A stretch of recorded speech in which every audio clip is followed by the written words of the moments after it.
Hi guys, welcome to another YouTube tutorial on Ochanya Sewing Room. In today's tutorial, I'm going to be showing you how to make a padded skirt. So for you to do this, you need to have your basic skirt pattern prepared, both the front and the back. Yes, so that is what I have done already. I have gone ahead to draft my skirt pattern.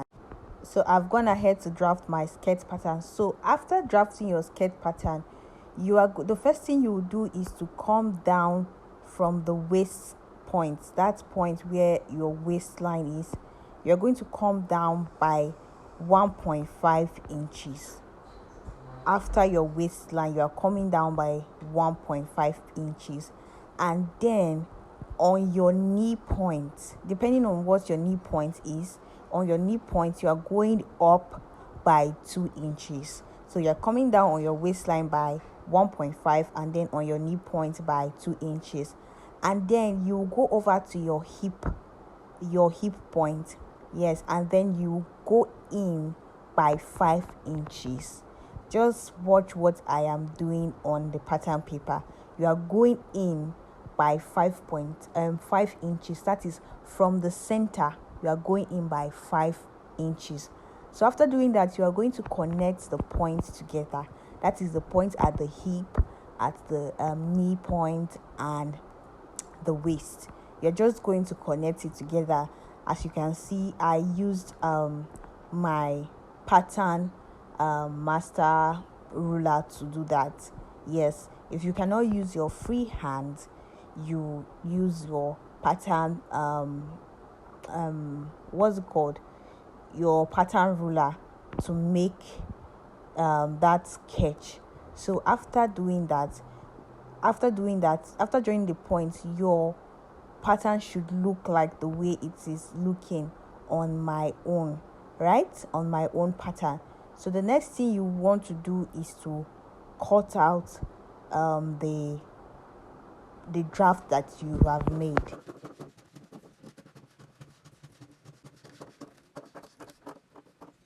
So you write here up so that you don't get confused, and this part you write down. So this is the pattern for the front. Next we are going to the back pattern. So now that we are done with the front pattern, we are going to move to the back pattern. The difference between the front pattern and the back pattern is that the back pattern has a zipper allowance. So on the zipper allowance, so on the hip point, you are going to go in by 1 inch after, you're going to go in by 1 inch after your zipper allowance, right? You're going to go in by 1 inch. Then you will come to the waist and come down by 1.5 inches, just like you did for the front. And then on the knee point, you're going to go up by 2 inch. Then make sure to take your waist to underbutt of, whenever you are making the hip pad, you make sure to take the waist to underbutt of your client. So the waist to underbutt of my client is 13 inches. So on that 13 inches, I'm going to go out by 4 inches, right? I'm going to go out by 4 inches. So now I am going to connect this point on the waist, this point on the hip, this point on the underbutt, and then this point at the knee point. So watch as I connect them together.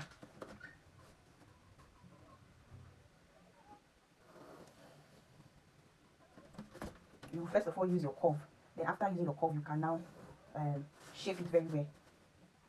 But first you just use your curve so that you can. So now that I'm done using my curve, I am going to blend it in properly so that that sharp edge that we have around the hip part will not be there any longer. So you can see I have blended it in. I'm going to blend it in. I'm going to make it more curvy, right?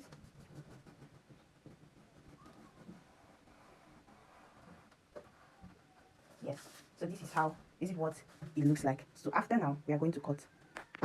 So I have gone ahead to cut the back pattern from the back. I'm going ahead to cut the back piece from the skirt. So the next thing we are going to do is to cut our fold using our pattern. So this is like, so this fold is a 0.5 inch sizable fold. This is what I prefer to use all the time. So now we're going to use our pattern to cut on the foam.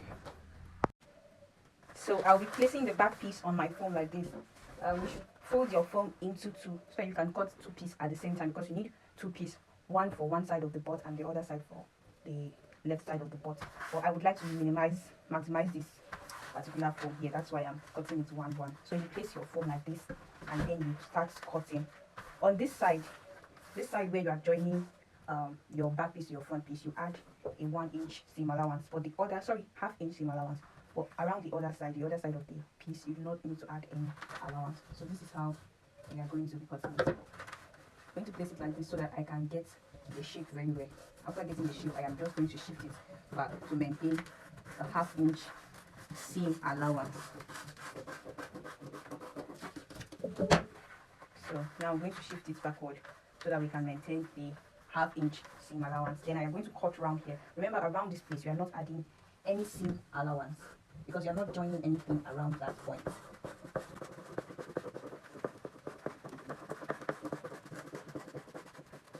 So I'll go ahead and cut the second piece. But before doing that, I'm going to indicate the up and the down. You need to indicate it so that you don't get confused. I'm using my marker to write to up and down so that I don't mistake the down for the up and vice versa. So we're done cutting the back piece. Now I'm going to place my front piece. So now I'm also going to go ahead and cut the front piece, putting my foam like this. Remember, you're cutting two pieces for each, two pieces for the back, two pieces for the front, and then you are adding half-inch sewing allowance around the side. You are going to be joining your front piece to your back piece. So I'm going to be cutting it now for you to see.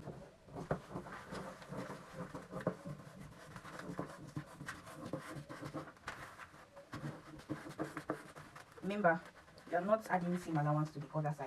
You're just adding seam allowance to the place you are joining.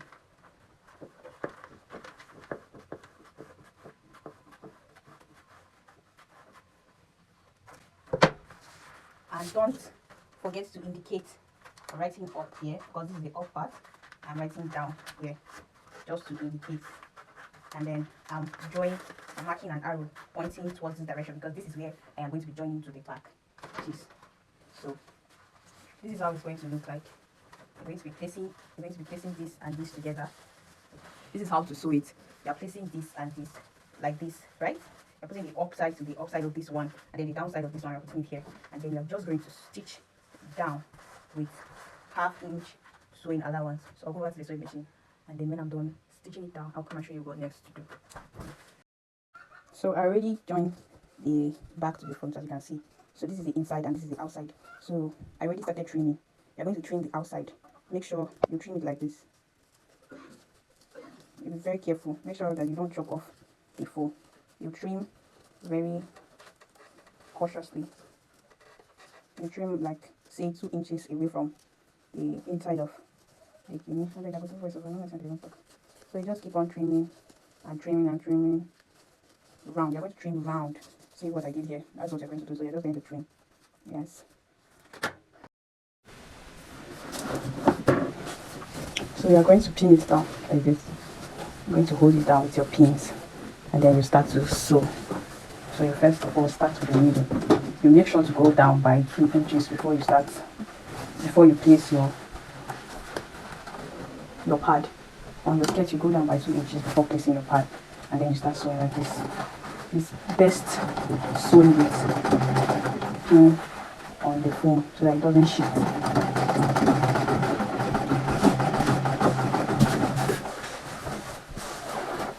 So since I pinned it down, see how it's pinned? It's not shifting. But if you don't pin it up, it's going to be shifting.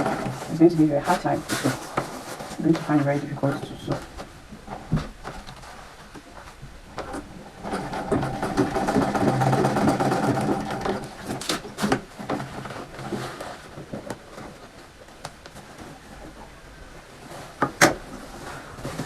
And another thing is that the skirts that you are sewing your foam to your hip measurement must be your exact hip measurement. It's only your fashion fabric that will be 2 inches bigger than your exact hip measurement. You're not touching the waist, you're only touching your hip. But the lining will be your exact hip measurement.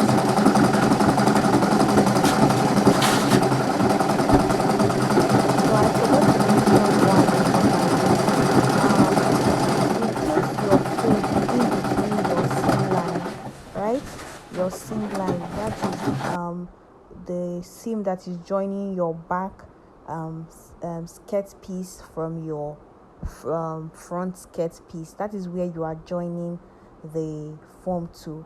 And look at the finished results of our hip padding on the basic skirt.